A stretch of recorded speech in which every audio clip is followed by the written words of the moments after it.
থেকে বিশেষ নির্দেশ রয়েছে। হযরত জিবরাইল আল্লাহর রাসূলকে শুয়ে দিয়ে আল্লাহর রাসূলের বক্ষকে বিদীর্ণ করে দিলেন। আল্লাহর রাসূলের বুকটাকে আলাদা করে বুকটাকে তার সামনে তুলে দিলেন। বলেন আল্লাহু আকবার। এরপর আল্লাহর রাসূলের হৃদয়টাকে বুক থেকে বের করে নিয়ে আসলেন। আসার পর ওই হৃদয়টাকে জমজমের পানি দ্বারা ধৌত করে আবার সেটাকে পুঁতিয়ে স্থাপন করলেন। আল্লাহু আকবার বলেন। সেটাকে পুঁতিয়ে স্থাপন করলেন। বিজ্ঞানীরা অবাক হয়ে গেল, পেরেশান হয়ে গেল। 1400 বছর আগে কিভাবে জিবরাইল তার রাসূলের বক্ষ বিতরণ করেছিলেন, সেখান থেকে বের হলো ওপেন হার্ট সার্জারি। আল্লাহু আকবার বলেন। আল্লাহু আকবার। হার্টের মধ্যে যারা রিং করায় কি করায় না, হার্ট ব্লক হয়ে গেলে রিং করায়, এই রিং করায়, এটাকে বলা হয় ওপেন হার্ট সার্জারি। এটা আল্লাহর রাসূলের সেই বক্ষ বিতরণ থেকে বিজ্ঞানীরা গবেষণা করে এই অপারেশন সিস্টেমটাকে তারা আপডেট করেছে।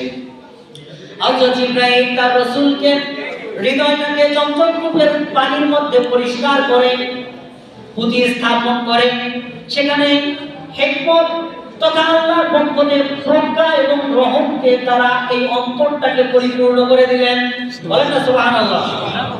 এরপর হযরত জিবরাইল বললেন, ইয়া রাসূলুল্লাহ, এখন সফর করতে হবে। আল্লাহর রাসূল বলে, জিবরাইল যাব কোথায়, কিসের মধ্যে দিয়ে যাব? আল্লাহ রাব্বুল আলামিন তার প্রিয় হাবিবকে সান্নিধ্যে দিবেন। আল্লাহু আকবার বলেন। তার প্রিয় হাবিবকে সান্নিধ্যে দিবেন, এর জন্য আল্লাহর আয়োজন আছে না নাই? একটু আওয়াজ দিয়ে বলেন, আছে না নাই? বিশ্ব মানবতার মুক্তির দূত, আল্লাহ পাকের প্রিয় হাবিব, আল্লাহ পাকের প্রিয় সৃষ্টি, তার বান্দা এবং রাসূল আল্লাহর নবীকে তার সান্নিধ্যে দিবেন।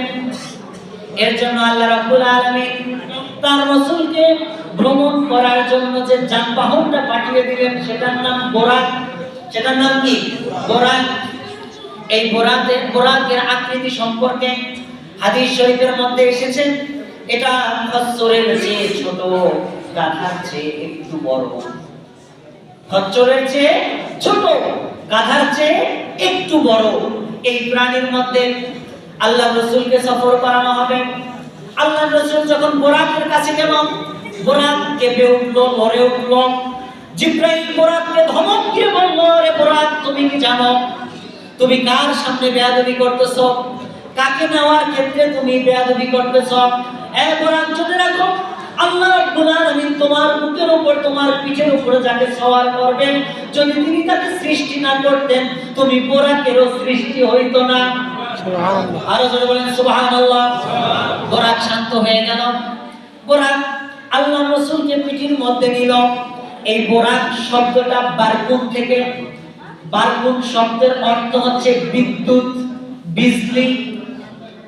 আকাশে যে বিদ্যুৎ চমকায়, দেখি কি দেখি না, এই বিদ্যুৎ, এই বিদ্যুতের চমক, এই যে আলোকছটা, এই আলোকছটাকে বোরাক বলা হয়। বলেন না আল্লাহু আকবার। এই আলোকছটাকে বোরাক বলা হয়। এই বোরাকের স্পিড কত? হাদিস শরীফের মধ্যে এসেছে, বোরাকের স্পিড সম্পর্কে আল্লাহর রাসূল বলেছেন, এই বোরাকের দৃষ্টি যত দূর পর্যন্ত যায়, এক পা থেকে আরেক পায়ে এক স্টেপে এক জায়গা থেকে আরেক জায়গায় সে চলে যেতে পারে। বলেন না সুবহানাল্লাহ। অর্থাৎ তার দৃষ্টি যত দূর যায়